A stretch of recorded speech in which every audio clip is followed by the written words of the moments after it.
अध्यात्म विज्ञान, नई दृष्टि, नई खोज। देखिए, सुनिए और समझिए। अध्यात्म विज्ञानी पूज्य स्वामी श्री कमलेशानंद जी के निर्देशन में सनातन सत्य का अनुसंधान कर जीवन को प्रकाशित करें। तो हमें सहज ही हमारे जो है पुण्योदय से ऐसे ज्ञानी हमको मिल गए। तो स्वामी जी, आपका स्टूडियो में बहुत बहुत हार्दिक स्वागत, अभिनंदन, सत्कार और जय सच्चिदानंद। स्वामी जी, ये पूरी भारतीय संस्कृति में अतिक्रमण के प्रतिक्रमण की बात हर धर्म दर्शन में कही है। विश्व के जो 8 मुख्य धर्म हैं, Hinduism, Buddhism, Sikhism, Jainism, Zoroastrian, Christianity, इस्लाम, सभी में किसी न किसी रूप में कन्फेशन, प्रतिक्रमण, सॉरी, क्षमा याचना और मैं माफी चाहता हूं, ये बात शुद्धिकरण के लिए आई है। तो क्या आपके आत्मविज्ञान में, हमारे आत्मविज्ञान के अंदर शुद्धिकरण की कोई प्रक्रिया को मान्यता है क्या? तो ये कृपया बताइए कि अध्यात्म विज्ञान इस प्रतिक्रमण, जो कि अलग अलग उसके अर्थ है पर सबका भाव एक सॉरी का ही भाव है, तो उसको मान्यता प्रदान करता है या नहीं करता, और करता है तो किस तरीके से करता है? कृपया थोड़ा स्पष्टीकरण कीजिए। सच्चिदानंद दर्शकों को मेरा नमस्कार।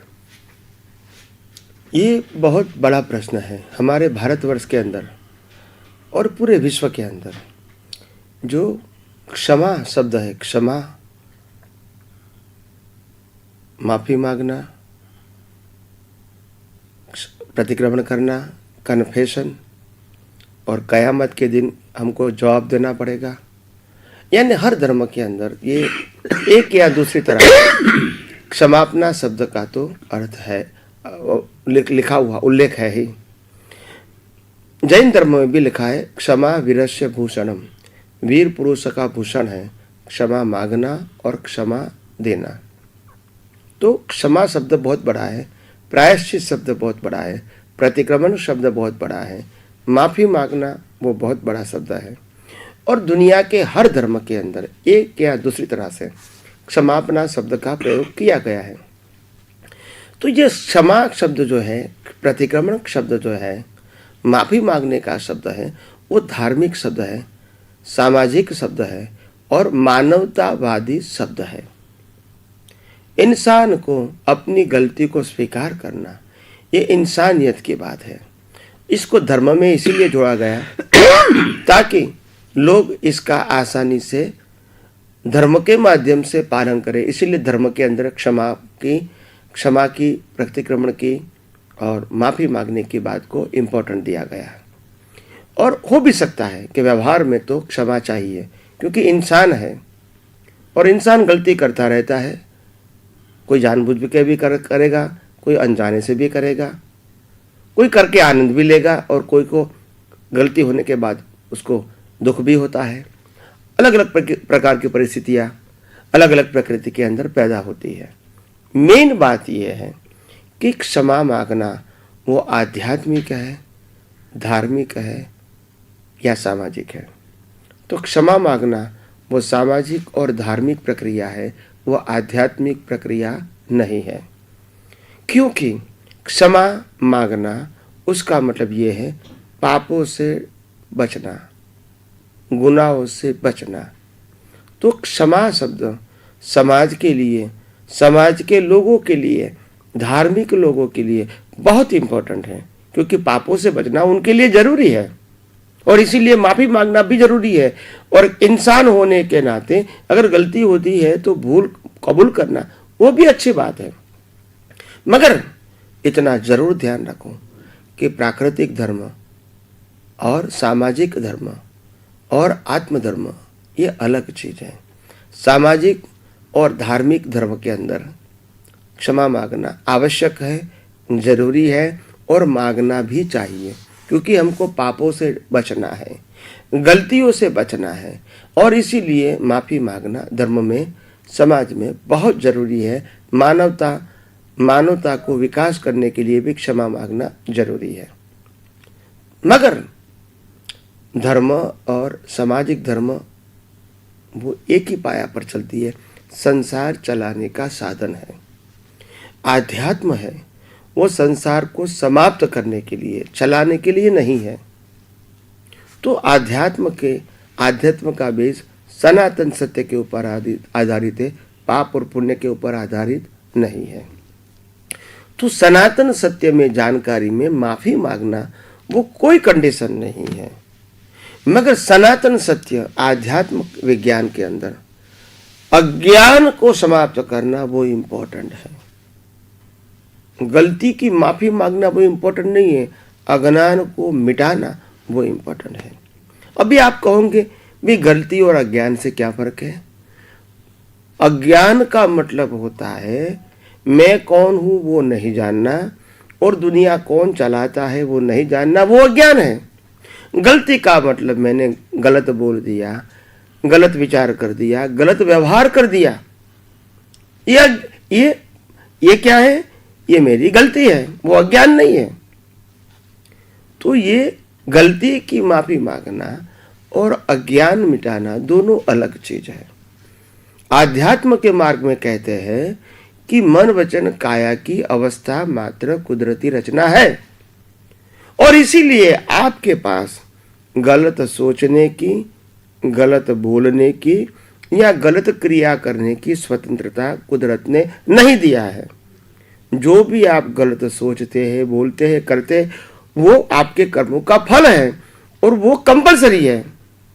और ये शरीर जो गलत करते हैं, गलत बोलते हैं, गलत सोचते हैं, ये शरीर का रोल नहीं है, ये शरीर का स्वभाव नहीं है। ये शरीर के माध्यम से भुगतान हो रही है, जिसका कर्म चार्ज हमने पिछले अवतार में किया था। ये मन वचन काया से तो डिस्चार्ज होता है, तो ये मन वचन काया गलती करने के लिए रिस्पॉन्सिबल नहीं है। इनके माध्यम से पाप और पुण्य की भुगतान होती है, इनके माध्यम से कर्मों की भुगतान होती है, मगर ये शरीर आज जो भुगतान कर रहे हैं, इसका वो कर्म करने के लिए वो जिम्मेदार नहीं है। गलती तो पिछले अवतार में किया था, पिछले शरीर की हाजिरी में किया था, वही आत्मा की हाजिरी में किया था। आज आत्मा वही है, शरीर अलग है। क्योंकि जो शरीर मिलता है वो कर्मों की भुगतान के लिए मिलता है, तो कर्म और कर्मों की भुगतान का शरीर वो दोनों क्या है? अलग है। तो ये शरीर ने गलती नहीं किया है, ये कर्मों की वजह से शरीर को एक्ट करना पड़ता है, मैकेनिकल, क्योंकि उनके लिए मिला है। तो आध्यात्मिक मार्ग में गलती करने की स्वतंत्रता आपके पास नहीं है, फिर भी होती है तो वो आपका उदय कर्म है। माफी मांगने की स्वतंत्रता आपके पास नहीं है, फिर भी मांगते हैं तो वो आपका उदय कर्म है। नहीं मांगते तो भी उदय कर्म है। गलती करते हैं तो भी उदय कर्म, नहीं करते तो भी उदय कर्म है। माफी मांगते हैं तो भी उदय कर्म, नहीं मांगे तो भी उदय कर्म है। तो उदय कर्म को आध्यात्मिक परिभाषा में पुरुषार्थ नहीं बोला जाता है। तो व्यवहार में, धर्म में उसकी जरूरत है, आध्यात्म में जरूरत नहीं है। फिर दूसरा प्रश्न आपको लगेगा कि शायद ये मेरी जो गलती करने की जो प्रक्रिया है, शायद मैंने ज्ञान प्राप्त अभी किया, मगर उसके पहले भी मैंने बहुत गलती कर चुका हूं, तो क्या ज्ञान मिलने से पहले की गलती का मैं आज माफी मांगू, वो सही है या नहीं है?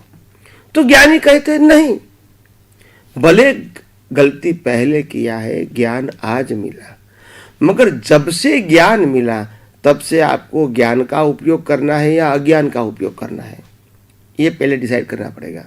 अगर आपको आज विज्ञान मिला है तो विज्ञान आज से ही उपयोग करना है, कल से करना है, या 6 महीने 6 साल बाद करना है, या 1-2 भाव के बाद करना है, या आज से शुरू करना है। अगर आज से शुरू करना है तो विज्ञान दृष्टि प्राप्त करने के बाद आज से शुरू करोगे। फिर गलती कब किया है वो इम्पोर्टेंट नहीं है, मगर आज से मेरे को विज्ञान का ही उपयोग करना है, ये इम्पोर्टेंट बात है। फिर गलती आज किया है, 6 महीने पहले किया है, 6 साल पहले किया है, या 26 साल पहले किया है, वो इम्पोर्टेंट नहीं है। गलती करने वाला मैं नहीं हूँ, गलती भी कुदरती रचना है और माफ़ी भी कुदरती रचना है, तो इसीलिए वो पुरुषार्थ नहीं है। ऐसा ज्ञान मेरे को आज मिला, फिर आज के बाद वही ज्ञान को फॉलो करना है, इसमें ड्युअलिटी की ज़रूरत नहीं है। वही तो कन्फ्यूज़न है। एक भाई ने मेरे को प्रश्न किया था, स्वामी जी जो ज्ञान मिलने से पहले जो गलती कर दिया था उसकी तो माफ़ी मांगनी चाहिए ना, क्योंकि उस समय तो मैं शुद्धात्मा नहीं था और मन वचन काया की अवस्था मात्र को मैं कुदरती रचना नहीं मानता था, तो करना चाहिए कि नहीं करना चाहिए। तो उन्होंने सिंपल भाषा में प्रश्न किया, तो मैंने कहा देखो मैं ये प्रश्न का उत्तर एक एग्जाम्पल से देता हूँ ताकि आपको ये बात बिल्कुल सेट हो जाए with the help of this example. तो मैंने कहा एक गांव है, बड़ा गांव, जिसके अंदर 50,000 लोगों की 50-60,000 लोगों की बस्ती है। इसमें 1,000 विद्यार्थी स्कूल में पढ़ते हैं, साथ में पढ़ते हैं, लड़का लड़की सब साथ में पढ़ते हैं और साथ में पढ़ते पढ़ते पढ़ते पढ़ते ग्रेजुएट हो गए सब। और ग्रेजुएट हो गए तो उसकी उम्र 22 साल की हो गई। तो 22 साल तक सभी लड़की, गांव की लड़कियों को और लड़के को एक दूसरा भाई बहन के रूप में देखते हैं, बराबर है कि नहीं। 22 साल से बाद में लड़के ने 3 साल जॉब किया और लड़के ने अपना घर का काम सीख लिया। 25 साल की उम्र में दोनों की शादी होती है। शादी होने के बाद अभी वो भाई बहन की दृष्टि देखेंगे या पति पत्नी की?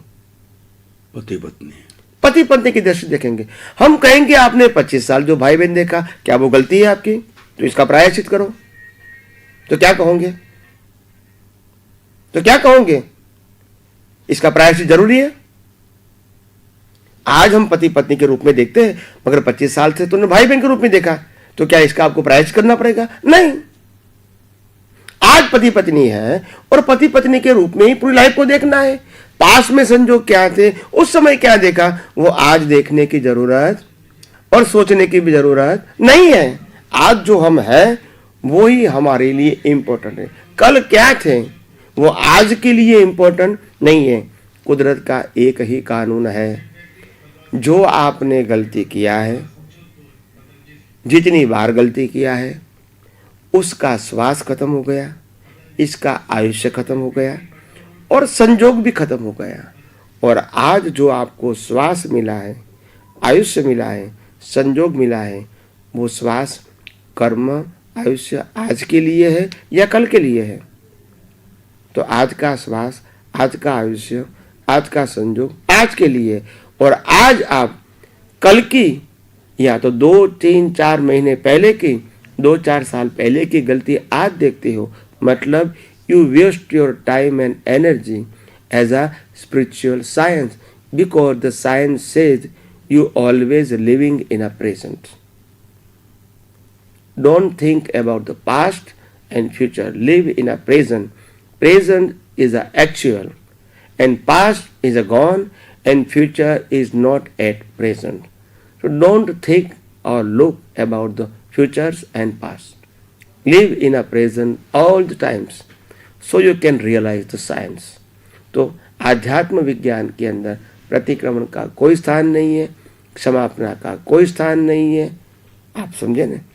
मगर हाँ, धर्म के अंदर और सामाजिक जीवन के अंदर और अच्छे इंसान बनने के लिए प्रायश्चित करना आवश्यक है, जरूरी है।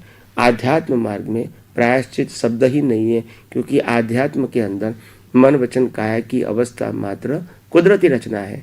तो इसीलिए जब रचना ही कुदरत की है तो आप करने वाले हैं ही नहीं, तो इसीलिए क्षमा मांगना और गलती को गलती के रूप में स्वीकार करना ये सब्जेक्ट ही नहीं है। जब आप करने वाले हैं तब तो आपने गलती किया है, तो माफी मांगने वाले भी आप हैं। तो विज्ञान कहता है कि मन वचन काया की अवस्था मात्र कुदरती रचना है, मतलब गलती करने वाले भी आप नहीं है, माफी मांगने वाले भी आप नहीं है। अगर गलती हुआ वो भी कुदरती रचना, माफी मांगी वो भी कुदरती रचना, तो वो पुरुषार्थ के कॉलम में नहीं जाएगा, ऑन अ स्पिरिचुअल पाथ। तो ये बात ध्यान से सबको समझना है। बहुत बहुत धन्यवाद स्वामी जी। बहुत बड़े गहन विषय को सरल भाषा में और आध्यात्मिक दर्शन के साथ, आध्यात्मिक विज्ञान के हिसाब से आपने प्रस्तुत किया। आपके प्रति कृतज्ञता।